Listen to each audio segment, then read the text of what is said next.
नमस्कार, मैं हूं प्रथम और आप देख रहे हैं लुक मीडिया की खास पेशकश बातचीत। हमारे साथ आज कांग्रेस से एक युवा नेता, राष्ट्रीय प्रवक्ता और असम के राज्य प्रभारी गौरव जैन जी मौजूद हैं।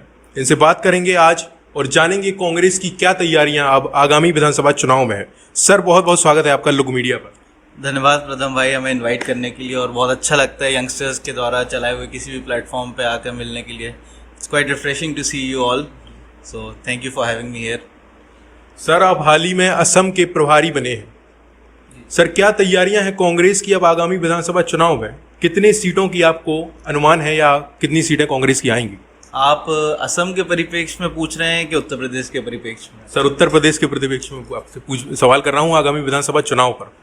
देखिए, उत्तर प्रदेश में जहाँ तक है, even if we don't consider, अगर काफ़ी लोग बोलते हैं कि जो कांग्रेस है वो एक फॉर्मिडेबल फोर्स नहीं है, अगर हम फॉर्मिडेबल फोर्स नहीं है तो हमारे ऊपर क्यों सबसे ज़्यादा जो है सरकार प्रेशर बना रही है? क्यों हमारे जो लोग हैं उनके ऊपर झूठे केस डाले जा रहे हैं? आप देखिए, एक जगह पर हाथरस में केस होता है, वहाँ पर एसपी के भी लोग जाते हैं, बीएसपी के भी लोग जाते हैं, लेकिन सिर्फ रोका जाता है प्रियंका गांधी को, पुलिस लगाई जाती है सिर्फ प्रियंका गांधी के पीछे। और भी कोई हम लोग यहाँ पर करते हैं। देखिए, गाय के ऊपर इतना बड़ा मुद्दा था, जहाँ पर इतनी सारी गाय मर गई झांसी जनपद में, तमाम लोगों ने उस मुद्दे को उठाया, लेकिन घर में कैद करा गया सिर्फ कांग्रेसियों को।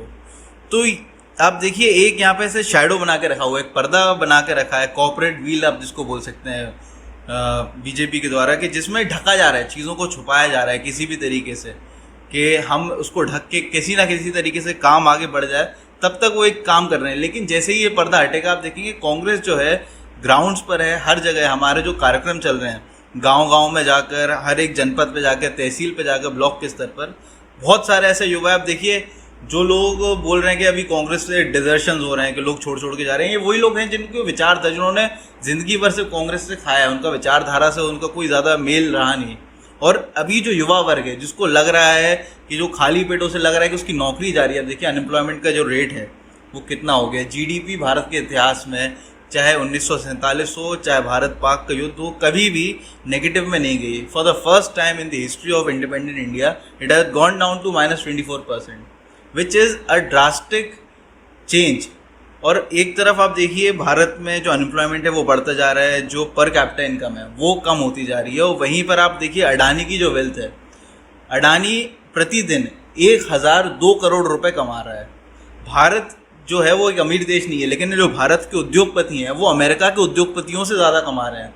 तो एक तरीके से जो भारत के संसाधन है, जिस पे युवाओं का हक है, आपका हमारा हक है, आने वाली पीढ़ी का हक है, उसे बेचा जा रहा है उन लोगों के द्वारा जिनका इसमें कोई योगदान नहीं रहा बनाने का, और उन लोगों को बेचा जा रहा है जिनका भारत से कोई ना नाता है और ना वो भारत से आज तक उन्होंने कोई मदद की है।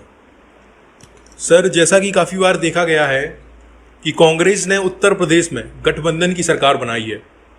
काफ़ी समय से फिलहाल तो कांग्रेस सत्ता में नहीं है, पर क्या अब आगामी चुनाव में कांग्रेस किसी दल के साथ गठबंधन करेगी? जी देखिए, राजनीति में मैं जहाँ तक मैंने देखा है, कोई भी चीज़ ऐसे तटस्थ नहीं होती है, नथिंग इज़ परमानेंट। और जो मेन होता है, आप सामने देखते हैं कि सामने डेंजर क्या है। आज के टाइम में जो सबसे बड़ा डेंजर है वो है संघ परिवार, और जो उसके साथ जो एक मिश्रित कैपिटलिज्म चल रहा है, जिसमें आदमी को धर्मांता के तौर पे आदमी को अंधा करा जा रहा है, और पूंजीपति उसको पूरा फ्यूल कर रहे हैं और पूरे देश के संसाधन लूट रहे हैं, और जिसका चेहरा बीजेपी बन के रह गई है। तो उसको ख़त्म करना, जिससे हमारा भविष्य सिक्योर हो, जिससे लोगों को रोज़गार मिले, जिससे लोगों के थाली में रोटी आए, तो अभी उससे बचाने के लिए हमें बीजेपी को हटाना पड़ेगा। और बीजेपी को हटाने के लिए जो भी व्यक्ति हमारे साथ होगा, हम उसके साथ रहेंगे, हम उसका साथ देंगे। आपने सर साथ की बात कही। हाल ही में कांग्रेस में 2 नए युवाओं का साथ कांग्रेस को मिला है। क्या कहेंगे, क्या प्रभाव पड़ेगा कांग्रेस पर नई युवा शक्ति के सम्मिलित होने का? जी देखिए, अभी जिन लोगों ने कांग्रेस का हाथ थामा है, आप उनके पुरानी स्पीचेस उठा के देख लीजिए। उन लोगों ने खुले तौर पर कांग्रेस का विरोध करा था, कांग्रेस की नीतियों का विरोध करा था, और उस टाइम बोला था कि सरकार जो है कांग्रेस की वो गलत कर रही है। लेकिन फिर जब उनको कंपेयर करने का, जब आप देखिए किसी को गलत बोलते हैं तो कैसे करते हैं, आप कंपेयर करते हैं कि ये चीज़ इतनी गलत है और लेकिन ये जो चीज़ है वो उतनी भी उससे ज़्यादा गलत है। तो जब उन लोगों ने देखा कि बीजेपी किस तरीके से देश को तबाह करने पर तुली है, देश के संसाधनों को तबाह करने पर तुली है, तो उन्होंने पाया कि उसको बचाने के लिए, देखिए बहुत अच्छी बात बोली थी कन्हैया कुमार जी ने, कि यहाँ वो पार्टी बचाने नहीं आए हैं, वो देश बचाने आए हैं। और अगर देश को बचाना है, क्योंकि कांग्रेस ही इकलौती ऐसी पार्टी जो सबको समाहित करके चल सकती है। देखिए, हर पार्टी के पास एक अपना जात का कैडर होता है, वो उसका कास्ट बेस्ड उसके वोट्स होते हैं, वोट बैंक होता है। कांग्रेस इकलौती ऐसी पार्टी इसके ऊपर आप कभी ये तमगा नहीं लगा सकते कि ये ब्राह्मण बनियों की पार्टी है, कि दलितों की पार्टी है, कि मुसलमानों की पार्टी है, कि SC ST की। कांग्रेस के ऊपर, कांग्रेस को सबका वोट चाहिए और कांग्रेस सबके भलाई के लिए सोचती है। इसीलिए अगर आपको देश को बचाना है तो कांग्रेस को बचाना पड़ेगा, क्योंकि कांग्रेस के अलावा किसी और का ना नेशन वाइड प्रेजेंस है, ना उसकी सोच है, और ना ही वो बचा सकते हैं। तो अभी जैसे कन्हैया जी आए हैं, आगे आगे आप देखिए और जितने युवा हैं, जितने सच में जो पढ़े लिखे युवा हैं, जिनको मालूम है कि देश का संविधान क्या है, देश की जो प्रियम्बल है उसका जो मूल है वो क्या है, तो जितने भी लोग पढ़े लिखे होंगे वो धीरे धीरे करके आप देखिएगा कांग्रेस की तरफ आएंगे, कांग्रेस की विचारधारा से जुड़ते जाएंगे। सर, राष्ट्रीय स्तर पर अगर सवाल करें तो कांग्रेस सत्ता में रही, ये तो सभी जानते हैं, पर प्रदेश की अगर बात करें तो काफ़ी अरसे से, काफ़ी समय से जो है कांग्रेस सत्ता में नहीं आई है। इसकी मुख्य वजह आपसे जानना चाहेंगे। देखिए, 2-3 मुख्य वजह रही हैं और it's all part of a democratic process. अगर कांग्रेस नहीं होती, आप देखिए कांग्रेस को लोग जो बोलते हैं कि कांग्रेस ने ये कर दिया, Congress has been the most democratic party. आप सर्कमस्टांसेस देखिए 1947 के, 1950 के जब फर्स्ट इलेक्शन हुआ था, उसके बाद से आप अभी तक के देखिए, बाकी जहाँ जहाँ पर जो भी साउथ एशिया में डेवलपिंग इकॉनमीज थी, they have gone through tumultuous changes. उन्होंने देखा कि किस तरीके से वहाँ पर लोगों ने एक पार्टी का कब्जा हो गया, चाहे आप बांग्लादेश में देखिए, पाकिस्तान में देखिए, या फिर आप देखिए चाइना में देखिए। अगर कांग्रेस चाहती तो वो किसी और पार्टी को उठने नहीं देती, कभी भी वो नहीं चाहती कि दूसरी पार्टी उठे, वो पूरी जो सत्ता होती है अपने हाथ में रख लेती। लेकिन because we have so much of democracy in the core of our values, कि हम चाहते हैं कि कांग्रेस लोग उठें, और उसी का एक नतीजा था कि देखिए मंडल की जो पॉलिटिक्स हुई, उसके बाद से एक तबका था OBCs को, जिनको लगा कि वी आर अंडर रिप्रेजेंटेड, हमें उतना रिप्रेजेंटेशन नहीं मिला जितना हमें मिलना चाहिए था। तो उन्होंने अपनी आइडेंटिटी बेस्ड पॉलिटिक्स चली, और एक आइडेंटिटी बेस्ड पॉलिटिक्स में कहीं ना कहीं उन्होंने अपनी पार्टी बनाई, और उसके बाद उन्होंने अपना यहाँ पर कांग्रेस को उसका नुकसान हो, क्योंकि वो पूरे पहले वोट कांग्रेस के होते थे, बाद में वो आइडेंटिटी के बेसिस पे वहाँ पर चले गए। लेकिन सूनर और लेटर लोगों ने रियलाइज़ करा कि सिर्फ आइडेंटिटी के बेसिस पर डेवलपमेंट नहीं हो सकता किसी भी राज्य का, कि आपसे बोलें कि ये व्यक्ति हमारी कास्ट का है, हम उसको वोट दे देंगे, वो आपसे वोट ले लेगा लेकिन आपको कुछ करवा नहीं पाएगा। आपको अगर सच में डेवलपमेंट चाहिए, इंक्लूसिव डेवलपमेंट चाहिए, तो आपको सच में सबको साथ लेके चलना पड़ेगा। तो वो ये मतलब शॉर्ट पीरियड्स होते हैं किसी भी, अगर आप डेमोक्रेटिक प्रोसेस में देखेंगे तो ये शॉर्ट पीरियड्स होते हैं, ऐसे अप एंड डाउन आते रहते हैं। लेकिन जो चीज़ सतत चल रही है वो सिर्फ कांग्रेस पार्टी और उसकी विचारधारा है। तो ये जो चीज़ है ये भी बीच में आई थी, 90s में आई थी, 2000s में थी, 2010 के बाद उसको धीरे धीरे घटना स्टार्ट हो गई। पीपल स्टार्ट सीइंग कि ये कास्ट बेस्ड जो पॉलिटिक्स है उतना उसका महत्व कुछ नहीं है। तो अब मेरे हिसाब से और 10-5 साल में जो ये आइडेंटिटी बेस्ड पॉलिटिक्स है वो ख़त्म हो जाएगी, and people will start arguing about the same rational जो पहले होता था। सर, राष्ट्रीय स्तर पर कांग्रेस 70 साल सत्ता में रही। सत्ताधारी दल कहता है कि कांग्रेस ने 70 साल में कुछ भी नहीं किया, हालांकि बीजेपी 7 साल से केंद्र सरकार में पदस्थ है। इस पर आप क्या कहेंगे कि बीजेपी ने क्या कार्य किया? देखिए, कांग्रेस ने कुछ भी नहीं करा, मैं मान लेता हूँ। अगर आपको सिर्फ ये देखना है कि कांग्रेस ने क्या क्या करा, आप एक सूची उठा के देख लीजिए कि पिछले 7 साल में सरकार ने क्या क्या चीज़ें बेची हैं, और अगले 3 साल जो बचा उसमें क्या क्या चीज़ें बेचने जा रही है। उसमें 99.99% जो चीज़ें होंगी वो सारी कांग्रेस की ही चीज़ें हैं। बीजेपी ने क्या करा? बीजेपी ने सिर्फ रसीद काटी है बैठ के कि भैया ये लो आप इनको बेच दो, ये लो भैया आप इनको बेच दो, ये लो आप उनको बेच दो। उन्होंने कुछ बनाया नहीं है। तो बीजेपी, आप देखिए बीजेपी ने क्या बनाया। बीजेपी ने एक स्टैचू बनाई 3,500 करोड़ की, और उसमें बोला गया स्टैचू ऑफ यूनिटी, वो पूरी चीन से बनाई गई, और उसमें आप अंदर जाके देखेंगे कितना बड़ा घोटाला हुआ।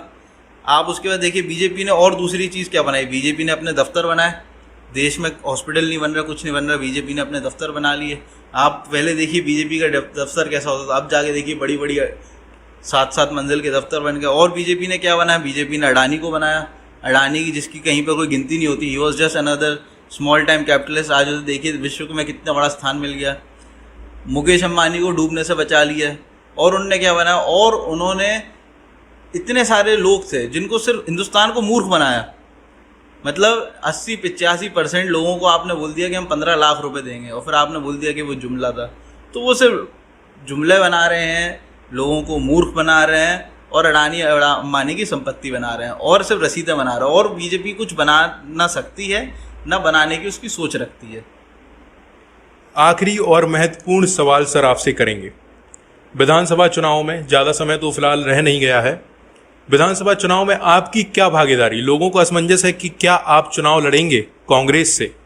नहीं नहीं, ये तो पूरी तरीके से गलत क्वेश्चन है। मतलब मेरा कोई ऐसा ना अभी मांग है ना मेरे उस पर कोई, मैं सोचता हूँ कि अभी मतलब मैं संगठन में काम करना भी ज़्यादा पसंद करूँगा, क्योंकि और भी लोग हैं जो पहले से काम कर रहे हैं और मैं कभी भी ऐसा नहीं चाहूँगा कि दूसरे ने मेहनत करी और उसका पका पकाया मैं खा लूँ।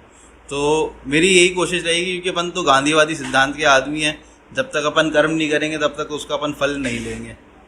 तो सर हमारे चैनल के बारे में, लुक मीडिया के बारे में और लुक मीडिया से लोगों के बारे में लोगों को क्या संदेश आप देना चाहेंगे? जी देखिए, मैं आपका बहुत अच्छे से, मुझे अच्छा लगा है, क्योंकि ये जो पूरा प्रोसेस है जो अभी आप देख रहे हैं, जो वेबिनार्स के माध्यम से हो रहा है, जो वेब चैनल्स के माध्यम से हो रहा है, YouTube channel, it can be termed as the great democratisation of the Indian press. क्योंकि जैसे आप देख रहे हैं कि पिछले कुछ सालों में जिस तरीके से हैवी, मतलब जो कॉर्पोरेट्स हैं उनका एक तरीके से मोनोपोली हो गई, चाहे वो, मैं नाम नहीं ले रहा किसी भी नेटवर्क का, चाहे वो एक मीडिया हाउस के द्वारा 18 न्यूज़ चैनल्स को खरीदने का हो, चाहे वो पूरे न्यूज़पेपर्स को खरीद के उसके एडिटर्स बदल के अपनी बातें चलवाने का हो। तो ये जो माध्यम है, जैसे यंगस्टर्स आ रहे हैं जिनके ऊपर जिनको उन चीज़ों से कोई लेना देना नहीं है कि किसको टेंडर मिल रहा है तो मुझे फ़ायदा होगा, कौन सी बात दबाने से, आप लोग सीधी सीधी सच्चाई दिखा रहे हैं। तो यही सच्चाई के लिए जो पहले थे, आप समझिए, मैं आपको, आप चूँकि यंग हैं, एक एग्जाम्पल देता हूँ गणेश शंकर विद्यार्थी जी का, जो पहले यूपी के कांग्रेस के अध्यक्ष थे और he was a great freedom fighter, और क्या बोलते हैं, प्रेस फ्रीडम के लिए उन्होंने काफ़ी वो करी है। तो उनका कहना था कि जो असली पत्रकारिता है वो है सरकार से सवाल पूछना। जो विपक्ष, मतलब उसके अलावा जो भी है, इट्स जस्ट प्रोपेगेंडा। अगर जो सरकार बता रही है आप वही छाप रहे हैं तो इट्स प्रोपेगेंडा। जो सरकार बता रही है वही बता रहे हैं। जो अगर आप सरकार जो नहीं बता रही वो बताते हैं तो वही पत्रकारिता है। तो आप लोग जो आज कर रहे हैं वो विपक्ष को आवाज़ दे रहे हैं, बता रहे हैं, युवाओं को आवाज़ दे रहे हैं। तो ये बहुत बड़ी बात है, and I think this will lead to something great. जिस तरीके से लोगों को एक वॉइस मिली है, लोग अपनी बात रख पा रहे हैं जो कि मेन न्यूज़ चैनल में नहीं रख पाते थे। तो I think it's really great and I really appreciate all of your guys efforts. Thank you sir, बहुत बहुत धन्यवाद आपका लुक मीडिया के साथ जुड़ने के लिए। गौरव जी हमारे साथ थे, इनसे बात की। ऐसी ही नई शख्सियत से भी हम बात करेंगे लुक मीडिया की नई पेशकश बातचीत में। फिलहाल के लिए इतना ही। देश और दुनिया की ताज़ा खबरों के लिए देखते रहिए लुक मीडिया। 1 मिनट हमारे साथ।